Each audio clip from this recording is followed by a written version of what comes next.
À travers le monde, 36 milliards de caméras nous observent. Dans les rues, au travail, à la maison. Elles capturent parfois des images exceptionnelles. Scientifiquement, ça ne peut pas arriver. Vous avez vu ça? Des experts analysent ces événements inhabituels. Wow, quelle explosion!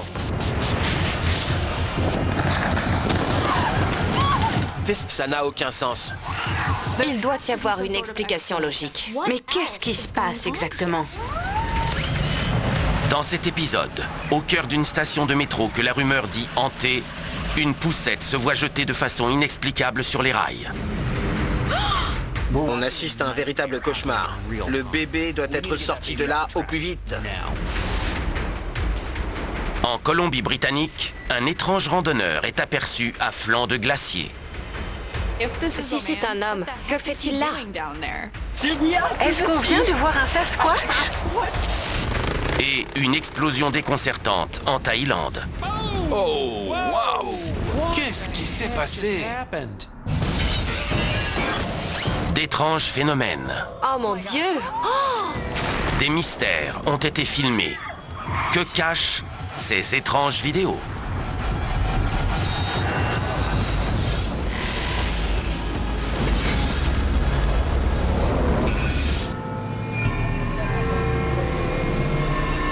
Station de métro de Goodge Street, à Londres.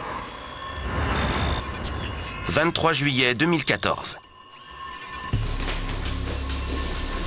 Les caméras de vidéosurveillance filment un homme déposant une poussette au bas des escaliers. Rien d'extraordinaire. Il remonte pour récupérer d'autres choses. L'individu remonte les escaliers pour récupérer son autre enfant. C'est alors que se produit l'inimaginable. Attendez, mais la poussette roule. On dirait que quelqu'un la pousse, mais il n'y a personne. Une force mystérieuse fait rouler la poussette vers les rails. Non, non, non! Le métro londonien est alimenté par plus de 4000 km de câbles électriques et les rails de traction sont sous haute tension. Ces rails sont alimentés par 3000 ampères. Si vous les touchez, vous grillez. Heureusement, la poignée de caoutchouc de la poussette empêche le bébé d'entrer en contact avec le rail. On assiste à un véritable cauchemar. Le bébé doit être sorti de là au plus vite. Le nourrisson a évité l'électrocution fatale. Mais des trains circulant à 30 km/h passent toutes les 3 minutes et représentent une autre menace sérieuse.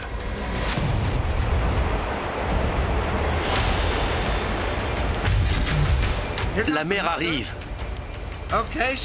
Elle est allée récupérer son petit à temps. Je suis soulagé. L'instinct protecteur de la mère a pris le pas sur sa propre survie.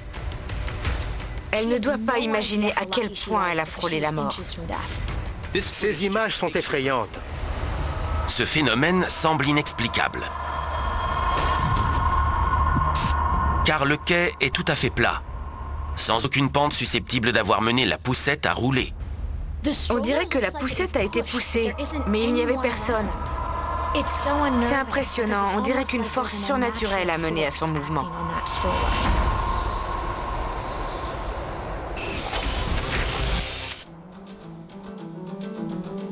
L'auteur Jeff Belanger a effectué des recherches sur le métro londonien et a découvert un nombre étonnant d'incidents. Le métro londonien est âgé de plus d'un siècle. C'est le plus vieux système souterrain au monde. Et au cours des décennies, plusieurs histoires inexplicables le concernant ont été rapportées.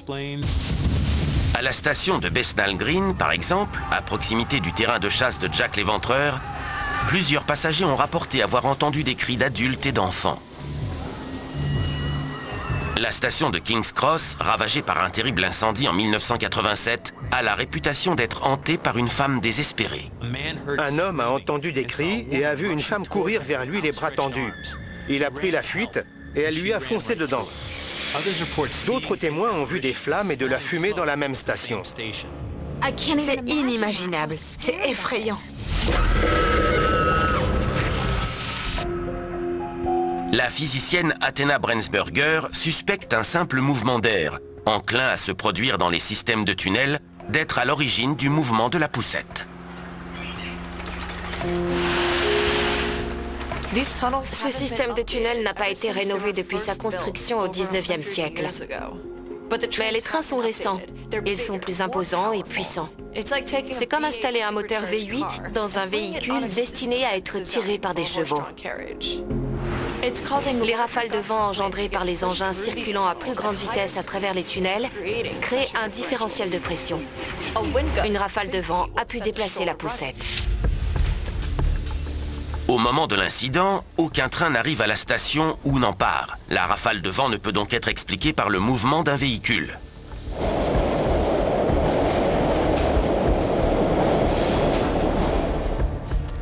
Mais d'après la rumeur, les profondeurs du métro londonien cachent de très nombreux secrets.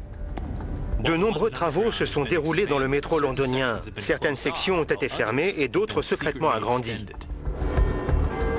Selon une rumeur persistante, le siège gouvernemental de Whitehall serait connecté au quartier général des services secrets britanniques, le MI6, par un tunnel passant directement sous la Tamise. Un métro top secret y circulerait. Et la station qui nous intéresse aujourd'hui se trouve à proximité du cœur du pouvoir britannique. La circulation d'un train dans un tunnel secret a très bien pu mener au mouvement de la poussette.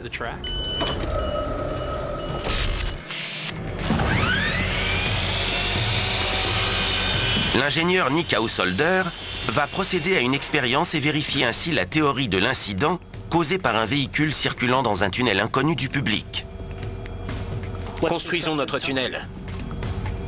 Il reproduit la station de Goodge Street à l'aide de tuyaux plastiques. Ce tube représente la rame menant au quai de la station. Cette pièce, en T, représente le quai. Et ce tuyau représente l'endroit où se trouvait la poussette. Et ça, c'est le reste de la rame.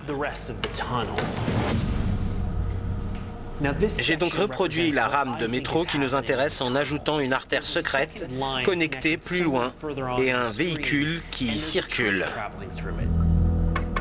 En circulant, le train secret va déplacer un important volume d'air autour de lui et engendrer un effet de succion. L'aspiration va ensuite se répandre dans le reste du système de tunnel.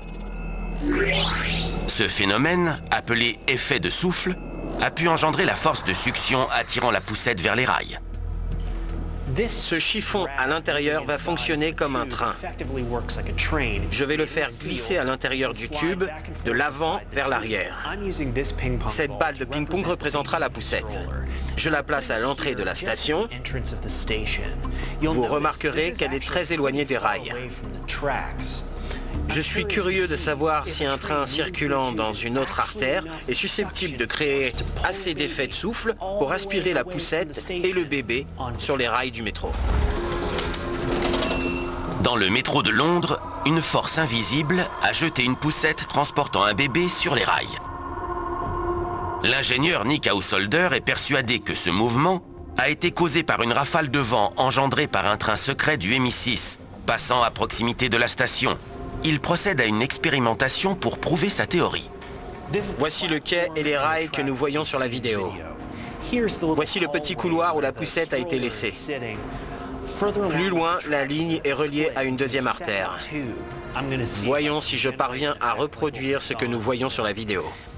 En déplaçant mon chiffon, je vais engendrer un effet de souffle et voir si ces forces sont assez puissantes pour faire avancer la poussette, de l'endroit où elle se trouve jusqu'au rail.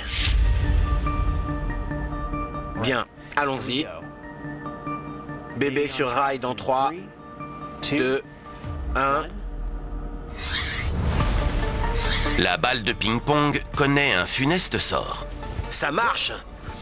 La circulation du train à travers ce tunnel a engendré assez d'aspiration pour amener la poussette sur la voie. Cette expérience nous indique qu'un train a généré un effet de souffle assez puissant pour avoir des répercussions ailleurs. Les tunnels et trains secrets représentent un véritable danger. Le gouvernement britannique a toujours nié l'existence de ce réseau de tunnels secrets. Mais dans les années 80, un journaliste britannique a prétendu y avoir eu accès. Hein? Cette expérience prouve que des forces invisibles sont susceptibles d'avoir des effets inattendus au cœur du réseau métropolitain de Londres. Ces gens ont eu beaucoup de chance. C'est le cauchemar de tout parent. Cet enfant aurait pu mourir sous leurs yeux et ils n'auraient rien pu y faire. Aussi loin que je me souviens, je voyais des défunts. Ça m'a comme fait un choc. Il y a quelqu'un dans ma chambre. Je savais pas que la maison était à ce point-là hantée. Enfance paranormale, jeudi 19h30 à Canal T. Maintenant, partons pour la province de Colombie-Britannique sur le sentier de randonnée de Panorama Ridge. Le 16 août 2014.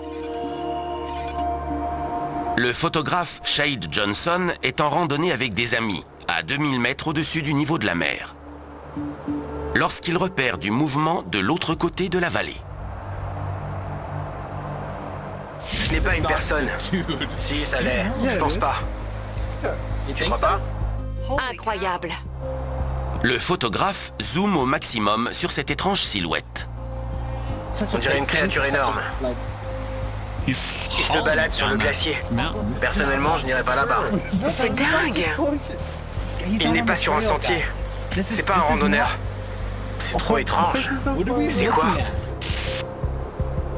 Les images indiquent qu'il ne s'agit pas d'un randonneur ordinaire. Vous voyez la même chose que moi? Ouais. Car il n'existe aucune piste de randonnée, ni de sentier sur le glacier. L'individu est entouré de ravins extrêmement dangereux et profonds. Si c'est un homme, que fait-il là? Il est seul, sans sac de randonnée ni équipement. C'est troublant. L'étrange silhouette se déplace à une vitesse étonnante, sur une pente au dénivelé plus que dangereux. Comment fait-il ça? Jusqu'à ce que... Yo! Il s'est arrêté. La silhouette se trouve à plus d'1 kilomètre, mais semble avoir entendu le cri. Elle s'arrête. Puis, aucun signe de la main, ni aucun cri en retour. C'est pas une personne. Mince, je ne peux pas zoomer plus. Mais c'est quoi?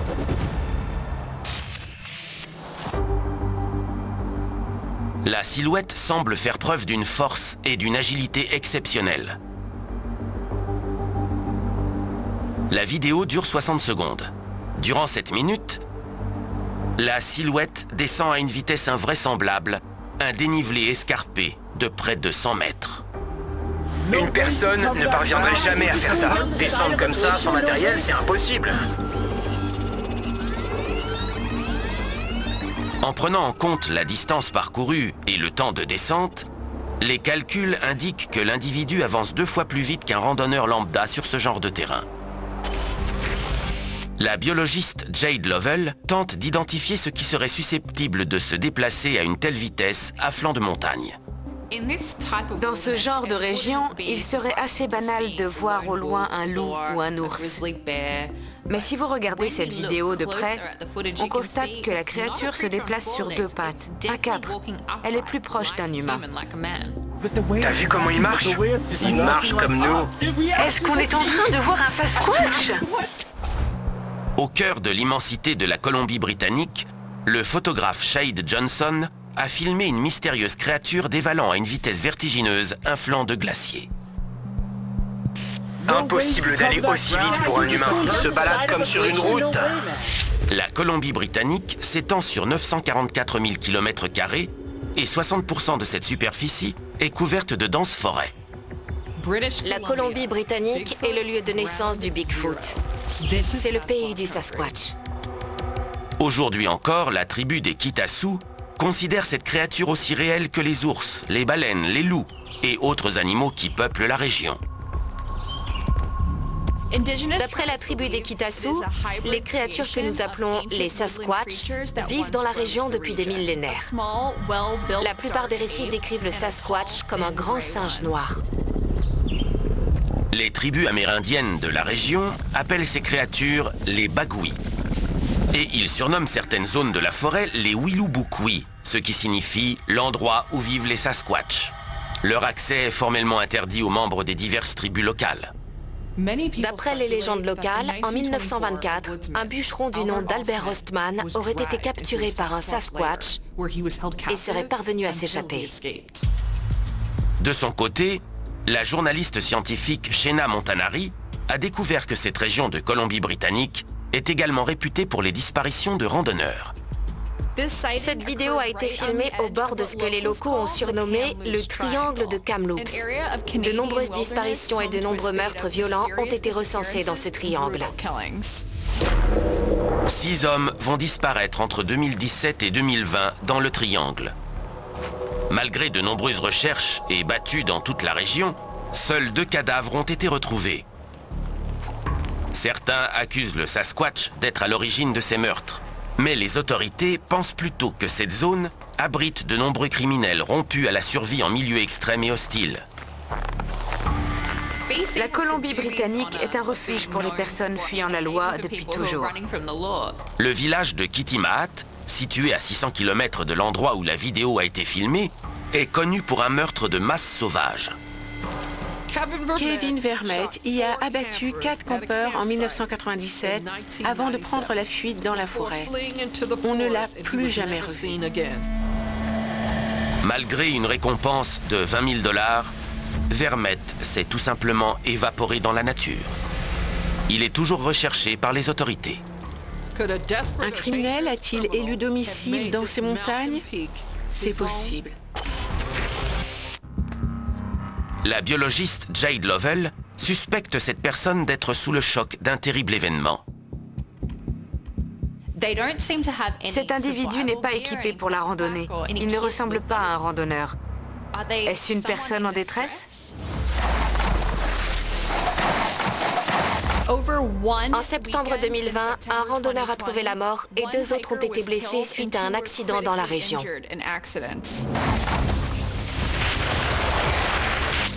Ils sont tombés de sentiers surplombant la vallée Squamish.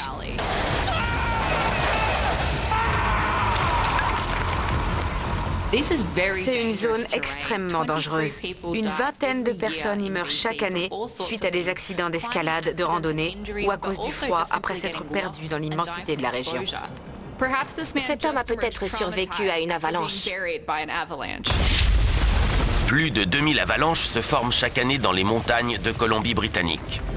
En moyenne, près de 230 000 m3 de neige tombent de la montagne. Si un randonneur se voit enseveli durant 1 heure, il n'a que 30% de chances de survivre. Peut-être était-il à la recherche du groupe dont il faisait partie, ce qui expliquerait son manque d'équipement. Mais si cette personne était désespérée, pourquoi n'a-t-elle pas répondu aux salutations des randonneurs ? Aucune disparition n'a été signalée ce jour-là. Et dans les villages environnants, aucune trace de cette personne, si c'en était une, n'a été rapportée. Le mystère reste entier. Est-ce une personne? On ne sait pas. Si c'est une créature non humaine, elle vit dans les montagnes de Colombie-Britannique. Les gars, ils adorent ça. Il y a du son, il y a de l'action. Une job simple peut devenir un casse-tête. C'est un peu ça la beauté de la chose. Ça va péter. Fermont, mardi 19h30 à Canal D.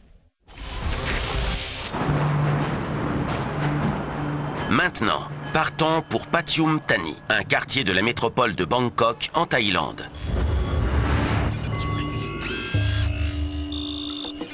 « 21 septembre 2020.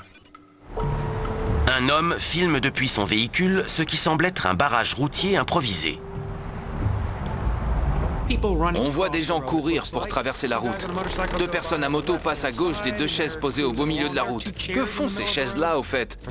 Et boum! Waouh! Oh, mais qu'est-ce que c'est? Oh, mon Dieu! Qu'est-ce qui s'est passé? La moto et ses 2 passagers sont soudainement engloutis par une gigantesque boule de feu. C'est quoi ça? D'où est-ce que c'est venu? Oh, c'est horrible! Les témoins sont terrifiés. Le passager se remet de ses émotions. Le conducteur reprend connaissance quand soudain, une nouvelle explosion se produit. Le feu s'arrête, puis reprend. Cette moto a de sérieux problèmes. On dirait qu'une bombe miniature a explosé sous la moto. Les accidents de moto sont toujours dangereux, mais là, c'est d'un autre niveau. D'où vient l'explosion? Je ne vois rien. L'ingénieur David Wallace est très intéressé par cette vidéo, car il est lui-même motard. Quand on se balade à moto, on regarde toujours autour de soi, à l'affût de potentiels dangers. Là, le danger vient directement de la moto. Aux États-Unis, les motards ont 28 fois plus de risques de mourir sur la route que les conducteurs de voitures. En Thaïlande, ces chiffres sont incomparables. 39 personnes meurent à bord de leur moto chaque jour. C'est le pays le plus dangereux au monde pour les deux roues. 70% des victimes d'accidents de la route sont des motards. Ma mère avait raison, les motos sont des dangers. Martin Morgan repère sur la vidéo un détail indiquant que la boule de feu pourrait avoir pour origine une guerre de territoire d'un nouveau genre. Il y a 2 personnes sur cette moto. C'est un indice, parce qu'en Thaïlande, les mototaxis sont très populaires. Ces pilotes ont leur propre territoire et n'aiment pas voir des inconnus s'aventurer chez eux. Chaque mototaxi a un territoire limité qu'il peut couvrir pour travailler. Mieux vaut ne pas rouler sur les plates-bandes de la concurrence, parce que c'est un peu l'équivalent d'une mafia du 2 roues qui s'est mise en place à Bangkok. Près de 100 000 mototaxis officient actuellement dans les rues de Bangkok et se partagent 6 000 points de ramassage officiels. Mais en octobre 2017, une nouvelle application de transport est lancée, mettant fin au monopole historique des conducteurs de mototaxis dans la ville et provoquant la colère de ces derniers. Une guerre va alors prendre place. La guerre est déclarée. En mars 2019, un conducteur enregistré sur l'application est brutalement assassiné par un rival. La même année, 2 hommes ont été tués par balle au cours d'une rixe entre 2 groupes de mototaxis. Ces bagarres sont constantes et les victimes sont nombreuses. Ces images incroyables pourraient illustrer les atrocités engendrées par cette guerre de territoire. Un groupe ennemi pourrait être responsable du sabotage de ce véhicule. Si ce taxi s'est introduit sur le territoire d'un rival, l'explosion pourrait être intentionnelle. Ça expliquerait pourquoi la jambe du conducteur prend feu en premier. L'essence atteint les 930 degrés lorsqu'elle s'enflamme. Et une fois sur le corps, difficile de s'en débarrasser. L'essence a tendance à coller à la peau, d'où la létalité du napalm, qui est de l'essence gélifiée. La peau est brûlée jusqu'à l'os. Le tissu brûlé doit être retiré pour exposer de nouvelles cellules de peau. Et la greffe cutanée est ensuite nécessaire pour recouvrir le tout. L'ingénieur électricien David Wallace écarte la thèse de l'explosion d'essence. Si on regarde de près, le feu débute de manière soudaine. La flamme est vive, s'amenuise, puis regagne en vivacité. Ça ressemble à un feu de source électrique. Si cette moto fonctionne à l'électricité, alors on a notre réponse. David Wallace pourrait être sur une piste. Mais la Thaïlande a imposé des taxes élevées sur toute importation. Les voitures électriques étrangères y sont taxées à 80% et les motos à 60%. À ces prix, rares sont les locaux capables d'en acquérir. La thèse est donc écartée. De son côté, l'ingénieur et spécialiste en mécanique Rachel de Barros s'interroge sur la présence des 2 chaises au milieu de la route. Je vois un objet fumant au sol et une ligne noire au-dessus. Ça ressemble à un câble électrique suspendu.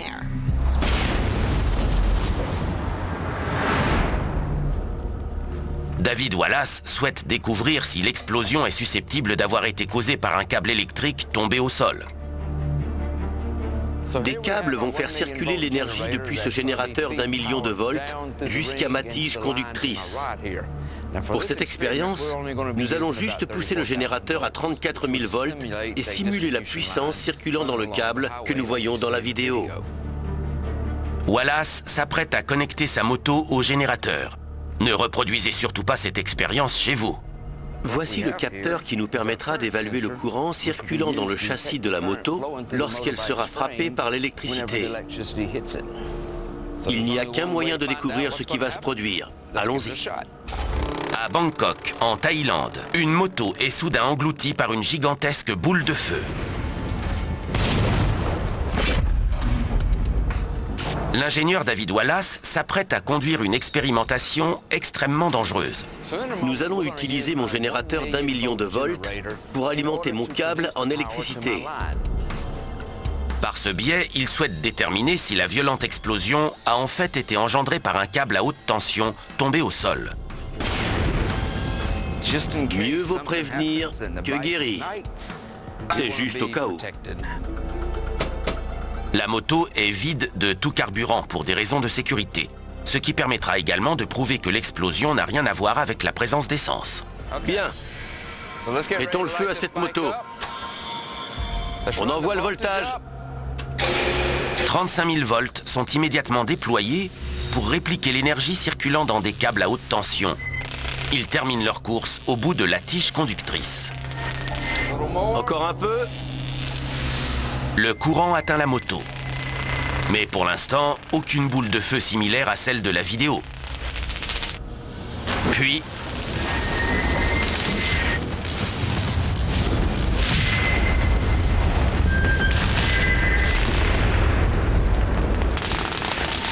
Regardez, on a obtenu un bel arc. C'est ce que nous voyons sur la vidéo.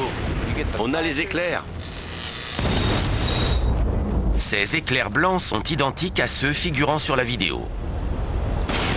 Au moment où le courant électrique passe de la tige conductrice à la moto, la poussière et les gaz présents dans l'atmosphère prennent violemment feu.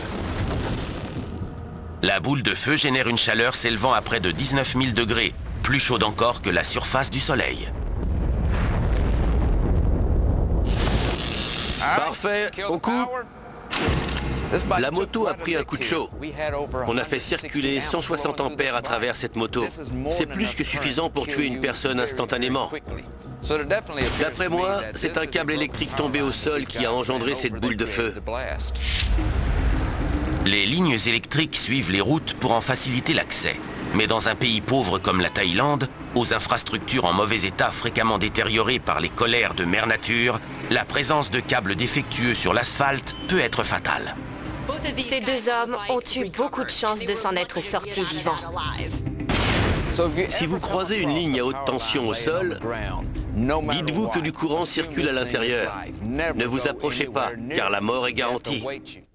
Cet hiver, des phénomènes paranormaux. Commençant à entendre des voix.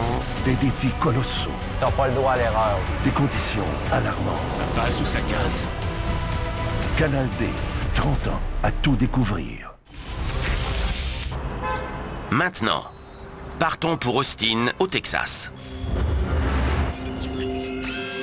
Le 15 septembre 2016. Un homme filme un mystérieux attroupement sur un parking. D'autres arrivent. Ils n'ont pas peur de moi et je suis juste à côté. Ils sont partout. Les oiseaux semblent focalisés sur l'un des leurs. Ils sont des dizaines et ils ne cessent d'affluer. Il y en a plein partout. Les animaux ignorent tout ce qui les entoure. Il y en a un énorme qui approche. Incroyable, c'est étonnant. On dirait qu'ils agissent de manière organisée, comme une intelligence groupée. Les oiseaux semblent concentrés sur un de leurs congénères morts au sol. Mais pour quelle raison? Plus je regarde cette vidéo, plus je suis abasourdi. C'est inquiétant, on dirait qu'il prévoit une attaque. Un homme a filmé un rassemblement étrange et surtout menaçant d'oiseaux au milieu d'un parc de stationnement à Austin, au Texas. Il y en a partout. D'après moi, la raison de ce rassemblement se trouve au milieu. C'est un oiseau mort. Ils veulent le déplacer. Cherche-t-il la cause de sa mort? La thèse de l'enquête semble tirée par les cheveux. Des oiseaux détectives, ça paraît saugrenu. Mais plus on en découvre sur les oiseaux, plus on s'aperçoit que ce n'est pas si fou que ça. De récentes recherches indiquent que certaines espèces d'oiseaux sont capables de se souvenir des visages, comprendre les menaces et ressentir de la rancœur. Les corbeaux semblent capables de partager des informations lors d'événements ressemblant à des funérailles, où ils se rassemblent autour du cadavre de leurs congénères. Si les funérailles d'oiseaux existent, et c'est peut-être ce qu'on voit à l'image, alors pourquoi ne pourrait-il pas mener une enquête? Le cerveau du corbeau contient plus de 290 millions de neurones, soit autant que le singe. Mais l'espace entre neurones étant maximisé, ils sont plus intelligents. Ils le seraient autant que le gorille ou le chimpanzé. Les analyses de la vidéo indiquent que l'espèce semblant mener l'enquête sur les images est connue pour être aussi intelligente et belliqueuse que le corbeau. C'est le cuiscal. Une récente étude indique que le cuiscal a une intelligence équivalente à celle du corbeau. On sait les corbeaux capables de tels comportements, et il ne serait pas étonnant que les cuiscales puissent posséder les mêmes. Si l'enquête indique que l'humain représente une menace, l'homme qui filme la scène pourrait être en danger. Lorsqu'ils se sentent menacés lors de ces rassemblements, les cuiscales peuvent avoir des comportements défensifs agressifs. Les cuiscales ont très mauvaise réputation au Texas à cause de leur agressivité. Ils n'hésitent pas à s'emparer de la nourriture partout où ils en repèrent. À Austin, ils ont même identifié les zones où se trouvent les restaurants les plus fréquentés pour voler la nourriture aux clients. À quelques kilomètres du site où ces images ont été prises, un incident impliquant des cuiscales a été filmé. En janvier 2020, des milliers de cuiscales ont envahi le parking d'une épicerie. Plusieurs témoins ont indiqué que les oiseaux étaient agressifs et n'avaient aucune peur des humains. La taille de ces attroupements peut être énorme. Les témoins présents ont décrit des nuages d'oiseaux dans le ciel. Le nombre d'attaques d'oiseaux n'a cessé de croître dernièrement. Lorsqu'ils attaquent, ils volent vers leur cible, puis vomissent et défèquent dessus avec une impressionnante précision. Ils vont aussi griffer, donner des coups de bec et parfois même attaquer à plusieurs. Il est impossible de riposter. Cet étonnant rassemblement est inquiétant, car il pourrait être le prélude à une riposte plumée. Les oiseaux semblant ne plus craindre les humains, c'est peut-être désormais aux humains de développer la crainte des oiseaux. L'humain est persuadé de régner sur son environnement. Nous avons des armes, des abris, mais certains animaux ont découvert que les humains sont des proies faciles. La personne qui a tué cet oiseau a de quoi être inquiète. La vengeance plumée pourrait faire très mal. C'est parti! C'est au capitaine de dire à des hommes de sortir sur le pont et d'y risquer leur vie. Accrochez-vous! Je commets peut-être une terrible erreur. Péril en haute mer. Mardi 22h, à Canal D. Maintenant, partons pour Gaoyao, dans la province de Jiangxi, en Chine.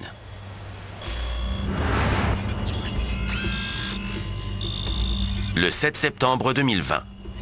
Une journée normale, jusqu'à ce que... C'est quoi ça? Wow! Wow! Mettez-vous à l'abri! Fuyez! C'est dingue. Un objet tombe du ciel. On entend plusieurs villageois hurler dans la vidéo. Ils sont effrayés par cet objet cylindrique qui tombe du ciel. C'est incroyable. J'ai peur pour eux. L'objet se dirige à grande vitesse vers le sol. On entend les villageois hurler afin d'avertir les autres. Les gens sont terrifiés. On ne voit pas ça tous les jours. Ils hurlent. La caméra tremble. C'est la panique. La caméra cesse soudain de filmer. Oh non! Plus rien. Puis... Ah, d'accord. Waouh! C'est énorme. Quelle explosion! Ce gaz a l'air très nocif. C'est dangereux. C'est dingue. Un énorme objet tombe du ciel. Et ensuite, une fumée orange se répand partout dans l'air. Ce village ressemble à une zone de guerre.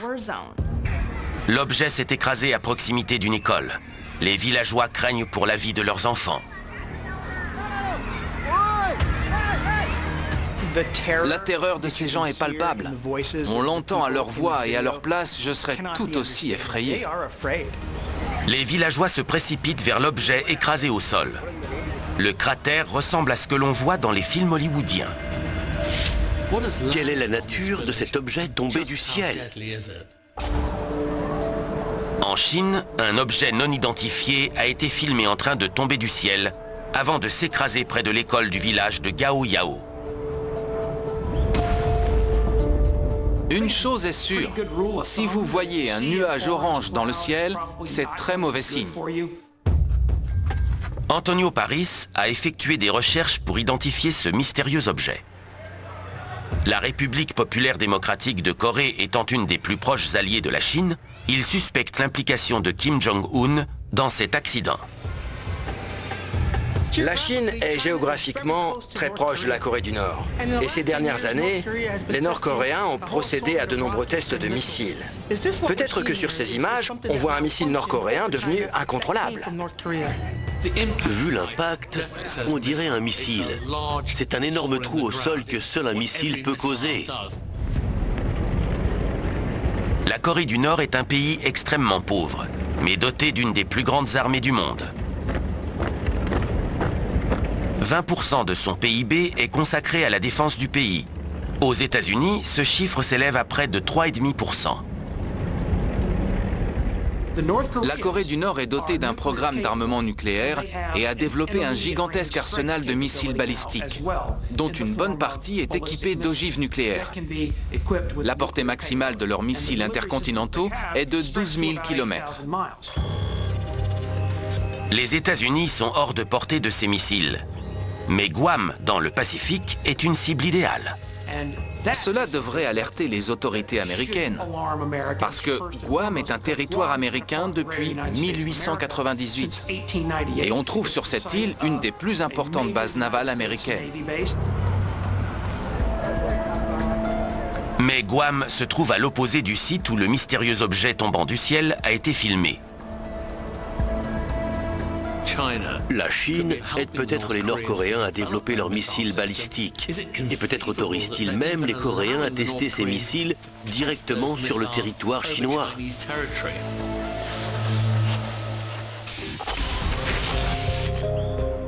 La journaliste Amy Shira-Teitel examine de près les images. Ce pourrait être le propulseur d'appoint d'une fusée qui s'écrase sur une zone habitée. Normalement, ces engins sont déployés au-dessus des océans, pas de zones peuplées. Le programme spatial chinois utilise d'anciennes rampes de lancement de missiles secrètes pour faire décoller ses fusées. Ces rampes, datant de la guerre froide, sont dissimulées à l'intérieur des terres, inaccessibles aux espions et loin de la portée de navires ennemis. C'est un problème. Si une base de lancement se trouve à l'intérieur des terres et que la fusée connaît un dysfonctionnement suite à son décollage, la fusée ne tombera pas dans l'océan mais dans les terres, voire sur une ville.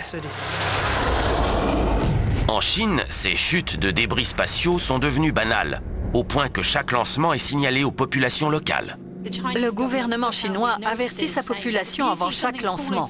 Si des objets tombent du ciel à proximité des bases, il est conseillé de fuir. Ça dépasse l'entendement. Vous imaginez la NASA conseiller aux habitants d'Orlando de se mettre à l'abri s'ils voient quelque chose tomber du ciel? D'autres indices confirment que c'est bien un propulseur d'appoint venant d'une fusée que l'on voit à l'image. Le nuage orange que nous voyons dans la vidéo est dû à l'explosion du carburant. C'est un mélange d'hydrazine et de peroxyde d'azote. Ces deux composés chimiques explosent au contact l'un de l'autre. L'hydrazine est un composé génotoxique hautement cancérigène.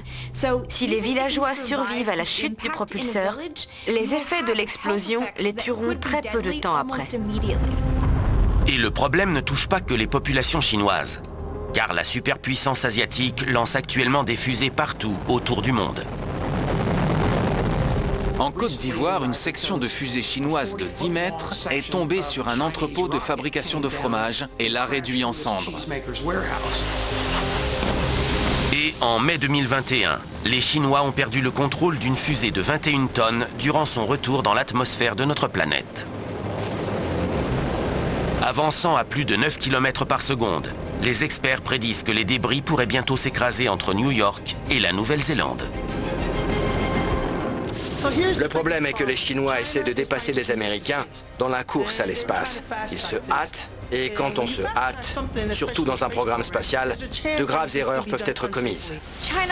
La Chine veut gagner de l'influence dans l'espace, et nous assisterons donc à des lancements de fusées de plus en plus nombreux de leur part. Mais si les problèmes au cours des lancements ou d'entrée des fusées dans l'atmosphère persistent, ce n'est qu'une question de temps avant qu'un dramatique accident se produise.